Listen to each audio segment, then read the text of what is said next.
Bonjour à tous, aujourd'hui pas de cabinet de curiosité, pas d'épisode de charlatan. Non, aujourd'hui on répond enfin à vos questions dans une petite vidéo FAQ.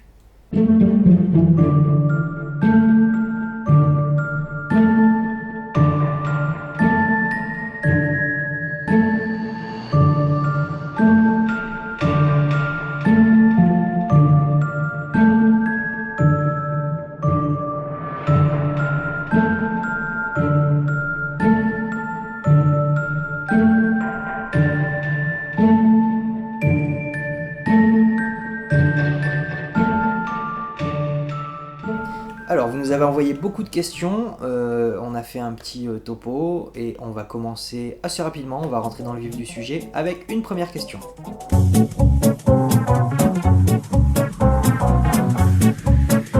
Qu'est-ce que je fais dans la vie? Alors c'est vrai que je l'avais expliqué sur la toute première vidéo de cabinet de curiosité je crois, mais entre temps il y a des gens qui ont rejoint la chaîne. Qu'est-ce que je fais dans la vie? Je suis magicien, mentaliste et pickpocket. Je travaille dans le spectacle, je suis un professionnel du spectacle et je fais des spectacles de magie avec notamment des pièces du cabinet de curiosité.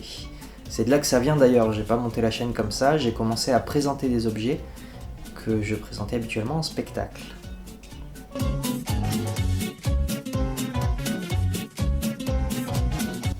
Alors Sherlock Holmes, c'est un truc qui m'attire depuis très jeune. Je m'étais déjà enfilé toute l'intégrale de Sherlock quand j'avais 7-8 ans, un truc comme ça, pour situer un peu le contexte. Et puis c'est plus un intérêt perso de ma vie privée à la base qui en fait un jour a pris le pas. J'ai plusieurs points comme ça, plusieurs traits que je souhaiterais traiter un jour en spectacle et que je me garde en réserve dans un coin de ma tête en me disant un jour je ferai un truc sur tel sujet. Yokai est né comme ça, un spectacle que j'ai sur de la magie japonaise traditionnelle. C'est un truc que j'ai eu dans la tête depuis longtemps avant de le concrétiser. Voilà, j'ai plusieurs choses dans ma bibliothèque mentale une petite to-do list. Sherlock était un central. Et puis je suis un grand passionné de Sherlock Holmes de toute façon. Donc ça allait forcément se ressentir dans les univers que j'aborde.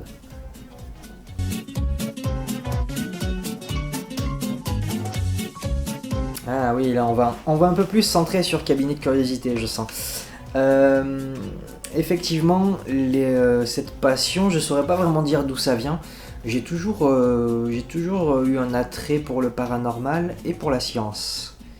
Et en fait, on peut facilement mêler les deux quand on arrive à laisser un peu ses points de vue perso de côté, se concentrer un peu sur de l'objectivité. Ça peut être hyper intéressant à aborder comme sujet. Il y a différentes manières d'aborder le paranormal. Et je pense que cette passion, je l'ai toujours eue étant gamin, depuis gamin quoi. Je saurais pas dire exactement d'où ça vient. Après, ça a pris vraiment le dessus quand j'ai commencé le premier spectacle là-dessus, le premier cabinet de curiosité justement. Ça a vraiment pris un pas très important.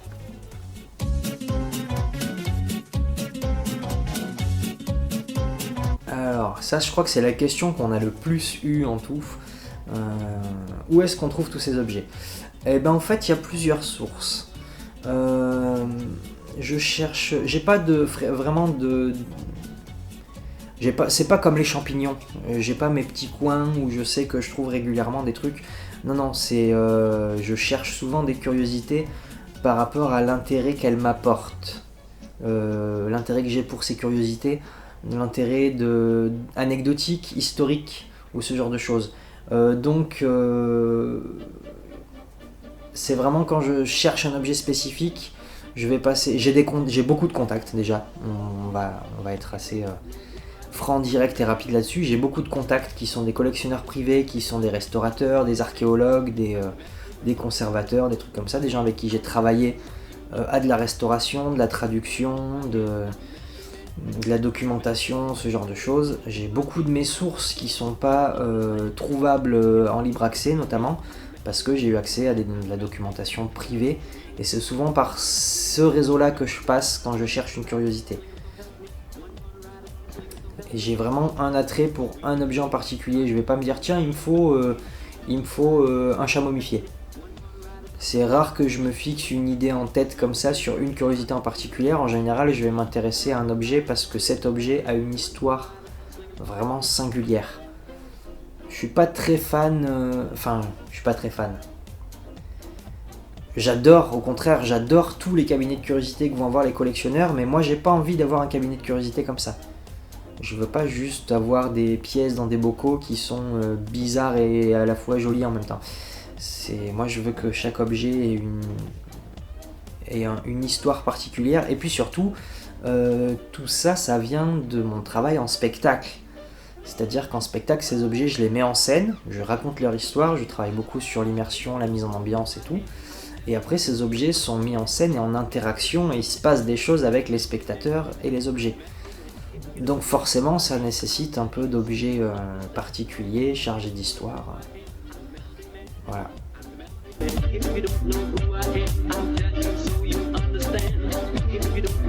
Alors, est-ce que c'est flippant d'avoir ces objets chez moi ? Pour moi, non. Pour ma compagne non plus. Pour la plupart de nos amis non plus. Mais quand même, il y en a quelques-uns, ils sont pas très bien dans le salon. Puisque le salon, c'est là où on tourne. Hein. C'est pas un studio de tournage. Hein. On dit, c'est le salon de là où j'habite. Du 221B, comme on dit. Non, c'est pas flippant. Après, surtout que les objets qui sont généralement le plus flippant pour les gens qui jettent un œil à la collection, c'est pas les plus flippants au niveau de l'historique qui est lié à ces objets. Amelia, c'est une des pièces clés de la collection, la fameuse poupée aux yeux verts que vous voyez dans la générique de Cabinet de Curiosité, qui aura son épisode spécial dans Cabinet de Curiosité. Amelia, c'est donc la pièce qui met le plus les gens mal à l'aise en général. Et au niveau de l'historique de la pièce, c'est pas du tout la plus glauque ou flippante ou avec histoire d'horreur ou quoi que ce soit. J'ai des objets qui sont bien plus chargés historiquement que ça et qui sont pas forcément malaisants, on va dire, juste à voir. Moi, j'ai aucun flip. Après, dites-vous que déjà, moi, de base, devant un film d'horreur, je me fais très souvent chier. Hein. Je sursaute très difficilement, voire pas du tout. J'ai beaucoup d'anticipation dans les films d'horreur, donc ils craignent des guns, comme on dit à Marseille. Les jeux vidéo, c'est pareil, les jeux d'horreur, j'y vais au calme en général. Me voir sursauter sur un jeu d'horreur, faut y aller.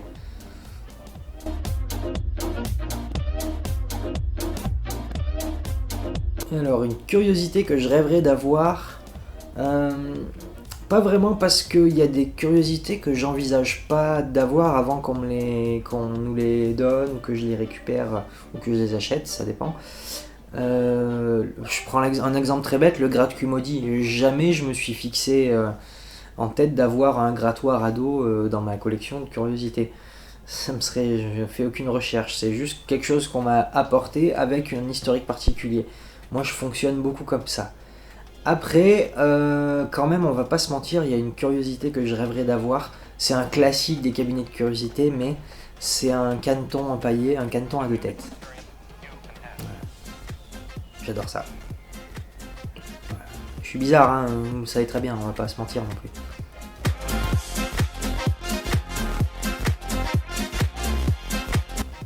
Alors, est-ce que ça coûte cher et pourquoi pas monter une page Litchi ? C'est une bonne question, on nous l'a posé plusieurs fois d'ailleurs. Alors ça coûte cher, oui et non, ça dépend. Ça dépend des curiosités. Il y a des curiosités que j'ai qui sont estimées très chères, que j'ai payé très peu cher. Le stéréoscope de Holmes par exemple, c'est une pièce là avec la datation... qui vaut entre 300 et 400 balles, celui-là. Il y a des modèles moins chers. Hein. On peut trouver un stéréoscope à 50 euros, à 100 euros, mais là, ce modèle-là, il sera entre 350 et 400 balles. On l'a payé 35 euros. Et encore, moi, je vous donne une estimation qui a été faite sans la boîte de plaques photographiques, de 70 plaques photographiques sur plaques de verre et tout. Donc ça dépend vraiment des opportunités. Le penny-séance que j'ai, il vaut une fortune, parce que des reproductions existent des penny-séances, mais là c'est vraiment une vraie pièce d'époque et tout. Ça vaut une fortune, il y en a une vingtaine dans le monde à peine des penny-séances. C'est un cadeau. Alors oui, j'ai des bons potes qui font des bons cadeaux, je sais, mais ouais, c'est un cadeau. Donc après, il y a des pièces qui coûtent cher, effectivement. Il y en a qui sont très très très chères aussi, et il y en a que j'aimerais avoir mais qui sont beaucoup trop chères pour que j'ai dans ma collection. Mais voilà, c'est pas grave, on arrive à trouver. C'est très aléatoire en fait au niveau du prix. Des fois on tombe sur des opportunités. Moi j'ai des donations aussi qui sont faites. Il y a beaucoup de pièces que j'ai récupérées qui sont des dons. C'est difficile de répondre clairement à cette question. Après, pourquoi pas monter une page Litchi? Parce que j'ai pas d'intérêt à faire ça. Les curiosités que j'ai, la plupart sont de toute façon me servent dans mon travail, que je les présente en spectacle. Celles qui sont pas présentées en spectacle sont présentées lors d'expositions éphémères ou des événements ou des trucs comme ça, des conférences. Donc c'est déjà du matériel de travail, donc je vais pas monter une page Litchi pour vous faire payer mon matériel de travail. J'y vois pas d'intérêt. Si la volonté c'est de nous aider d'une quelconque manière, il y a plus simple et gratuit, c'est faire monter les abonnements sur la chaîne, les likes, les partages, tout ça. Je sais qu'on vous le demande beaucoup, on nous l'a demandé d'ailleurs dans la FAQ, je crois que je l'ai pas mis dans les questions, mais on nous a dit pourquoi tu dis toujours abonnez-vous puisque tu dis que t'es pas youtubeur, que tu travailles dans le spectacle. Parce qu'en fait c'est un outil de visibilité, c'est un outil de communication déjà, un outil commercial, la chaîne YouTube, mais il y a aussi un apport de maintien de la communauté qui est vraiment intéressant.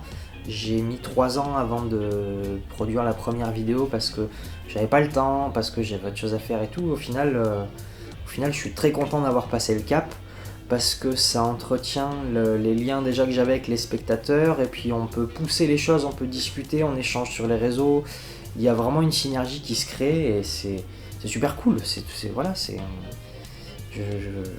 Ça se passe très bien. Il y a une bienveillance sur toute la petite commune de la chaîne et des spectacles, et on garde ces liens là, on les renforce, on échange sur les sujets qui nous intéressent en commun. Donc c'est beaucoup plus de soutien de fonctionner comme ça que de juste donner de la thune sur Litchi. Si vraiment vous avez de la thune à claquer, on commence à rouvrir les théâtres. Venez là, je vais pas ouvrir une cagnotte Litchi par contre, voilà. Si vraiment vous voulez soutenir financièrement, il faudra venir aux billetteries, au spectacle, et puis voilà. Vous inquiétez pas pour le financement des pièces, je me débrouille.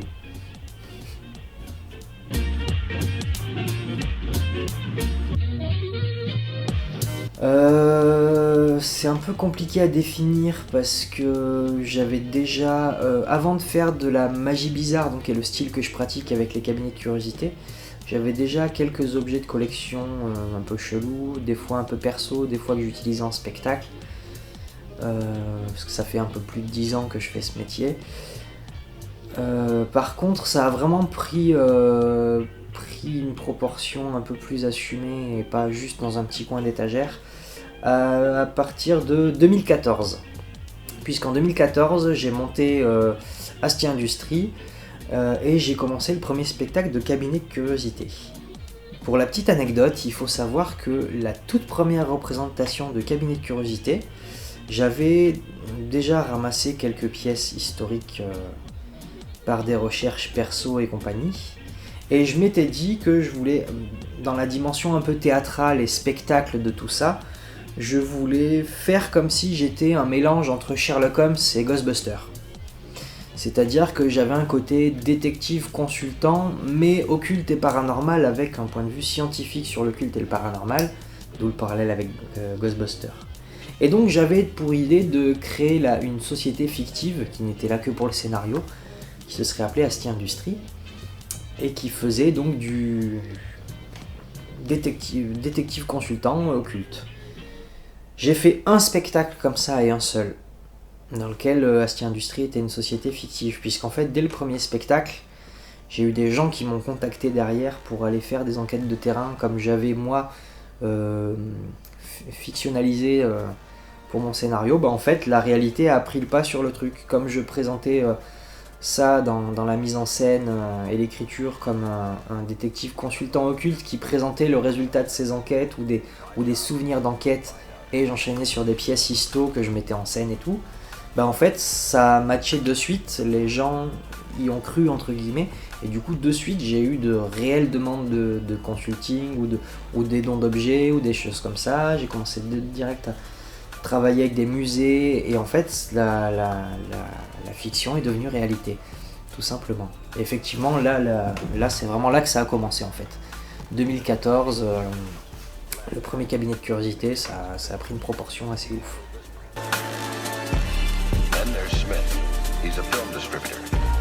Ah oui, je l'avais oublié celle-là.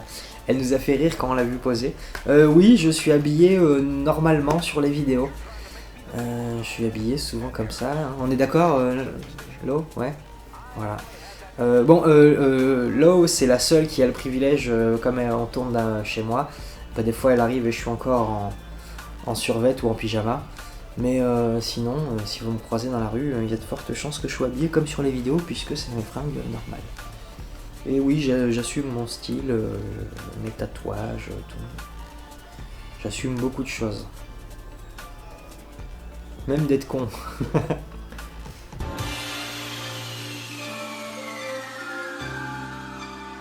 Ah oui, alors ça c'est... Alors je pense, vu la question, que c'est une question posée par un confrère magicien qui a vu ça. Et c'est intéressant que la question soit soulevée, comme ça je peux y répondre sur la FAQ et tout le monde verra la réponse. En fait, je n'invente pas d'histoire. C'est la particularité que je veux garder. Il y a d'autres, des confrères à moi qui font un peu de magie bizarre, qui vont des fois inventer des histoires et tout.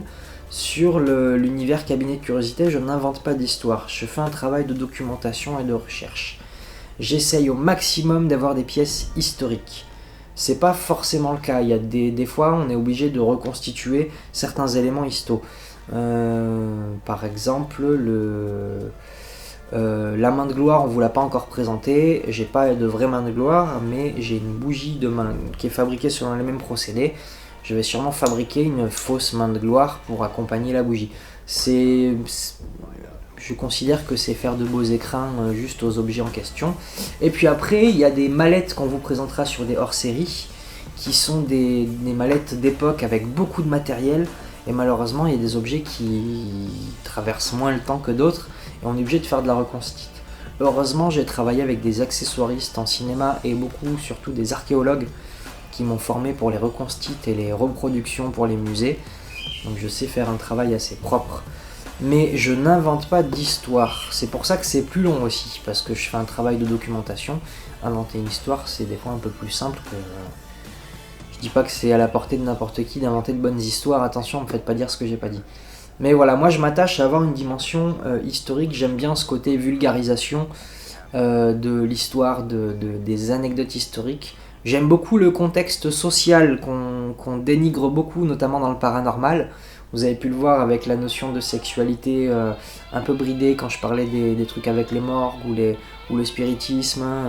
J'aime beaucoup ça parce que c'est une dimension qu'on a tendance à souvent écarter du paranormal. Le paranormal, soit on le traite avec un aspect très scientifique et rationnel, soit on le traite avec un aspect d'intérêt pour l'occulte. Et on met jamais un peu d'autres points de vue. Donc j'essaie toujours de garder ça, et donc toutes les histoires que je vous raconte sont vraies, sont sourcées, sont documentées. Ça demande beaucoup de travail, mais je tiens à garder cet aspect-là. Peut-être qu'un jour je ferai un spectacle cabinet de curiosité purement fantasmé, fictionnel et écrit. Pour le moment c'est pas à l'ordre du jour, mais c'est pas impossible qu'un jour je me dise tiens, je m'autorise sur ce spectacle-là à inventer des histoires et à faire un scénario comme ça en faisant passer pour de l'histo. Mais pour le moment non.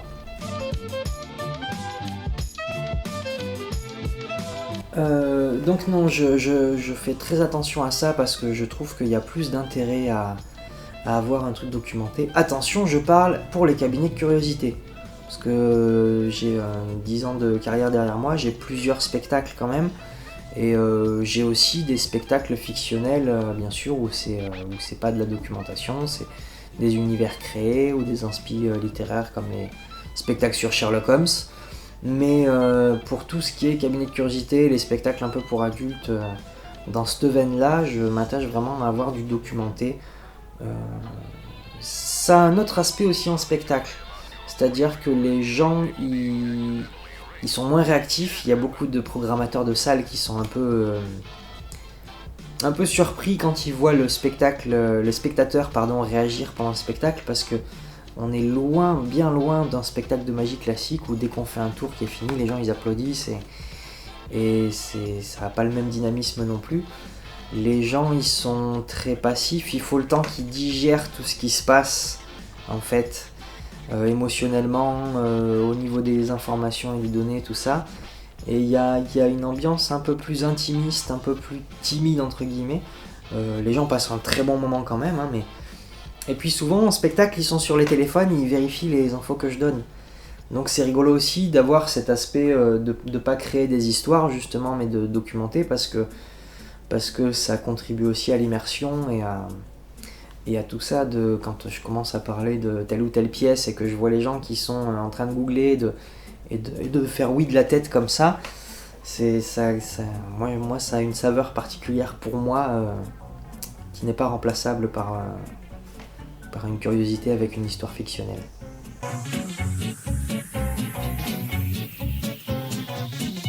Alors, j'y ai déjà répondu un petit peu tout à l'heure, mais voilà, grosso modo, il faut savoir que les curiosités, je m'y intéresse vraiment par rapport à leur historique, par rapport aux anecdotes qu'il y aura autour de ça.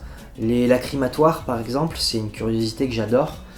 Que là, on est vraiment dans la petite exception d'une curiosité que je veux juste parce que je veux, pas par rapport à l'histoire, mais en même temps, c'est voilà, je veux ça parce qu'il y a une histoire particulière. On en parlait avec Lo hors caméra juste avant le tournage. C'est justement ce qui me plaît, par exemple, sur le lacrymatoire, c'est que on sait très bien, vous regarderez l'épisode de Cabinet de Curiosité quand on parle pour les détails, mais on sait très bien que c'est une espèce de légende urbaine fausse, la croyance qu'on avait de cet objet, et parce qu'on trouve, on sait que c'est faux, mais parce qu'on trouve que c'est beau, on le fait quand même. C'est ouais, bah écoutez, on sait que c'est une bêtise, mais nous on aime bien, donc on va garder la bêtise, en l'assumant. C'est cette anecdote-là qui fait que j'ai beaucoup d'intérêt pour cet objet. S'il n'y avait pas tout ça, si c'était juste un truc pour recueillir les larmes et point barre, je pense que ça m'aurait intéressé d'en avoir une, mais beaucoup moins. C'est le contexte social.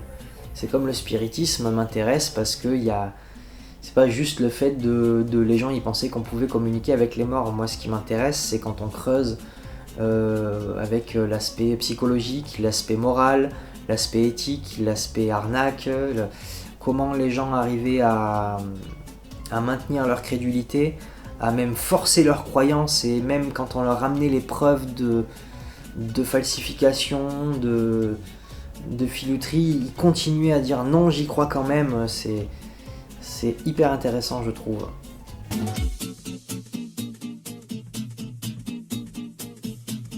Alors là, je rentrerai pas dans des explications complexes parce que c'est de la technique et c'est plutôt réservé au travail de conférence que je donne aux magiciens, aux gens de scène et tout, mais en gros, je suis bien loin de proposer des spectacles classiques sur les spectacles cabinet de curiosité. Il y a une espèce de mélange entre la conférence, il y a un côté conférence et un côté one-man show, un petit côté un peu, on a l'impression, un petit côté intimiste, du mec qui viendrait dans votre salon présenter des trucs un peu chelous. Ça fait pas représentant de commerce non plus, hein, mais il y a un petit mélange comme ça. Je travaille beaucoup sur la mise en ambiance, l'immersion. Quand je fais des galas avec d'autres confrères magiciens, par exemple, les orgas qui me connaissent, une dédicace à mon ami Sébastien Foury par exemple, il va laisser 6-7 minutes par numéro à un magicien, il va m'en laisser entre 11 et 15. Et je vais faire un numéro. Mais ça demande plus de temps, parce que moi je travaille sur la mise en ambiance, sur l'immersion, sur ce genre de choses. Il y a un rythme différent, il y a une partie très théâtre, très scénique aussi. C'est pas souvent visuel. C'est pas du conte non plus. C'est un travail très particulier, ça s'appelle de la magie bizarre. Et on est... je veux pas parler à la place de mes spectateurs, donc le mieux c'est de vous faire une idée en spectacle ou de voir avec les gens qui m'ont vu sur scène. Mais on est quand même sur un autre rapport à la scène et à ce qu'on y vit. J'ai pas les mêmes questions que les autres magiciens à la fin des spectacles. Souvent on va leur demander c'est quoi le truc. Moi les gens ils viennent me voir en me disant mais c'est vrai ou pas. Voilà, parce que on est dans un autre rapport à la scène. Écoutez, c'est compliqué de répondre à cette question, on va faire simple, venez voir les spectacles.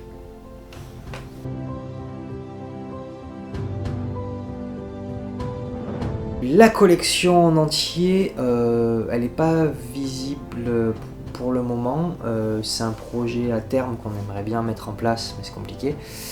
En gros, on peut voir une petite partie de collection sur les spectacles. Pour le moment, j'ai 2 spectacles cabinet de curiosité. Il y en aura sûrement d'autres parce que la collection continue de grandir et compagnie.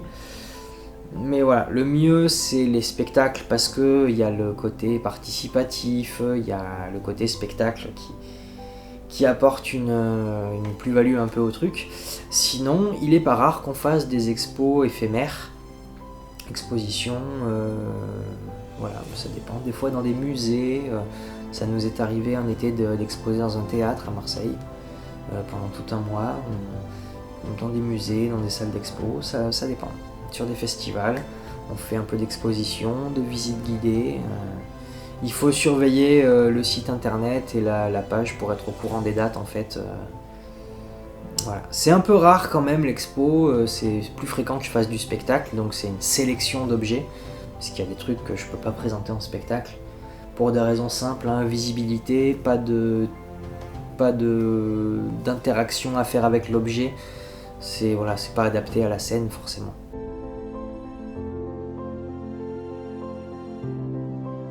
Amélia.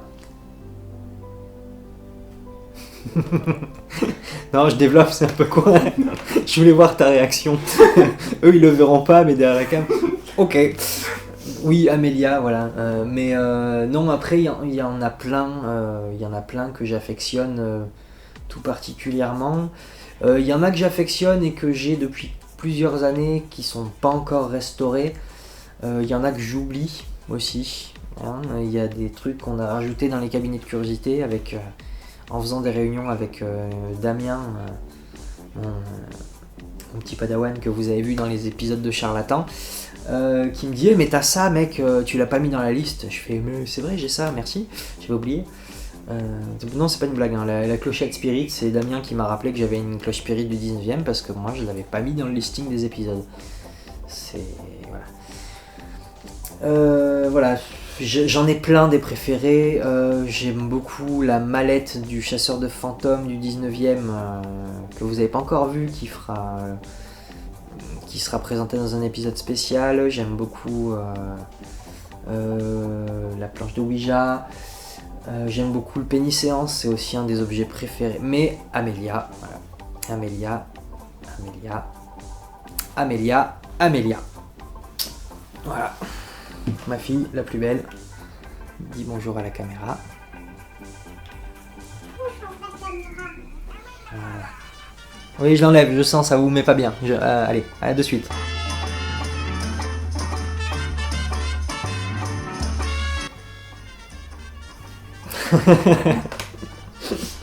Vous l'avez pas vu hors caméra, mais Low qui pose la question est-ce qu'il s'est passé des choses bizarres et qui, avec ses tentacules, me désigne Amélia en gros avec des panneaux et des... ouais, parce qu'en vrai, c'est vrai que c'est une question qu'on nous pose beaucoup. En vrai, je dirais un gros non, sauf pour Amélia.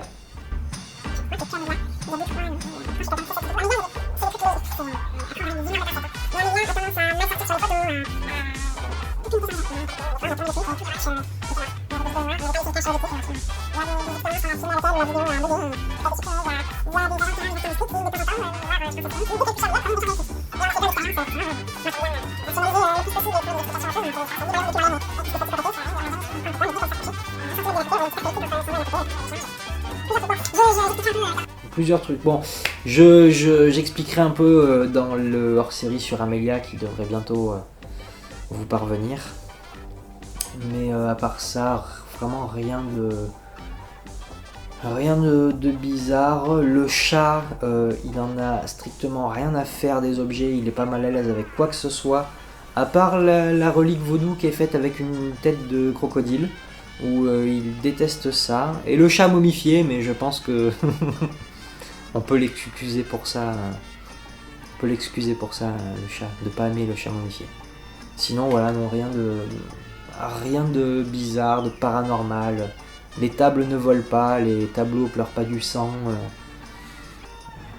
Enfin, je crois.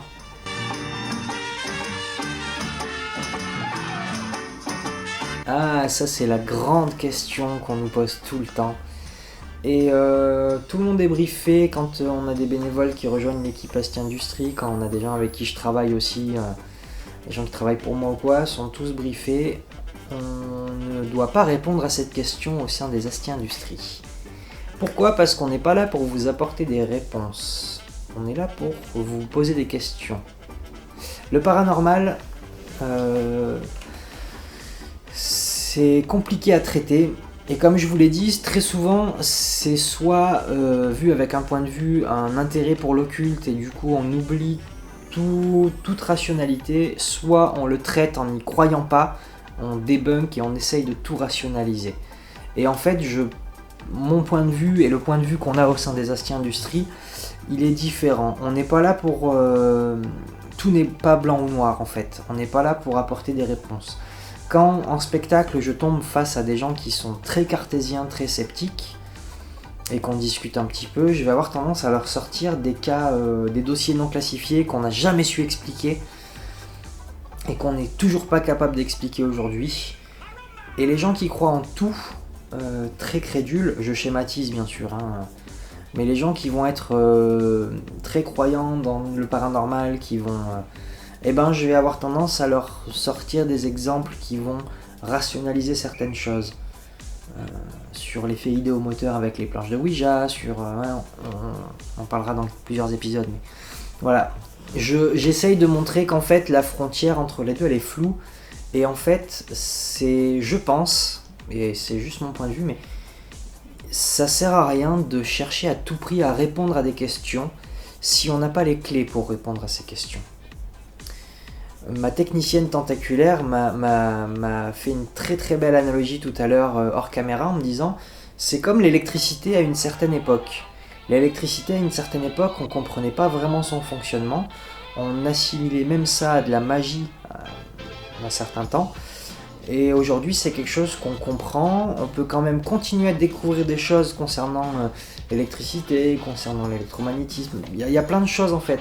On continue à répondre à des questions, on continue à s'en poser, et pourtant le point de vue qu'on a sur la chose a énormément évolué. Je pense que le paranormal en fait c'est pareil, j'aime beaucoup cette analogie qui a été faite. Je pense qu'effectivement il ne faut pas chercher forcément à répondre à des questions si on n'en a pas les réponses. Et je vais citer du Sherlock Holmes, hein, mais c'est hyper... représentatif je pense. Sherlock Holmes il dit qu'il ne faut pas essayer d'émettre des hypothèses pour résoudre une situation. Parce que forcément si de suite on se dit c'est telle hypothèse, on va essayer de torturer les faits pour qu'ils collent à notre hypothèse. On n'est plus objectif. Il faut se contenter des informations factuelles et pas chercher à répondre aux questions trop tôt ou trop tard.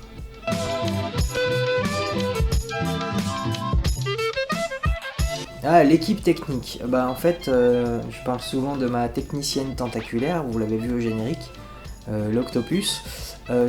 Tu acceptes de paraître à l'image là ? Ouais ? Attendez, bougez pas, j'attrape la cam. Comment s'accrocher ?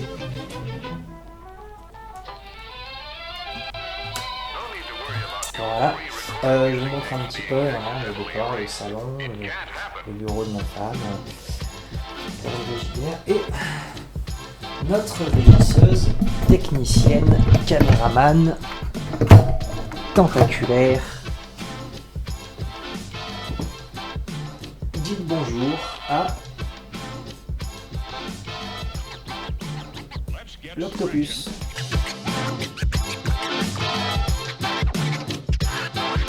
Voilà, j'espère qu'on a répondu à toutes vos questions, que vous y voyez un peu plus clair. Comme d'habitude, hein, abonnez-vous, tout ça, vous connaissez. Je suis ravi d'avoir pu répondre effectivement aux questions posées. Et puis je suis très content de reprendre bientôt le travail après plus d'1 an d'arrêt. Donc on se retrouve très bientôt sur cette chaîne pour Charlatan, pour Cabinet de Curiosité. On a d'autres formats qui vont arriver aussi. Encore un peu plus holmétien, notamment un format qui va s'appeler l'art de la déduction, qui est en travail, qui demande un peu plus de travail que prévu. Donc voilà. Mais on se retrouve aussi et avant tout sur scène très bientôt pour plusieurs dates, plusieurs spectacles. On vous communique tout ça sur la page Facebook, sur la page Insta, sur tout ce qu'il faut. On vous dit à très bientôt. Merci beaucoup d'avoir suivi depuis le début la chaîne. Merci aux nouveaux qui nous rejoignent. Continuez comme ça, vous êtes nickel, franchement. Et puis à bientôt pour une nouvelle vidéo. Voilà, bisous.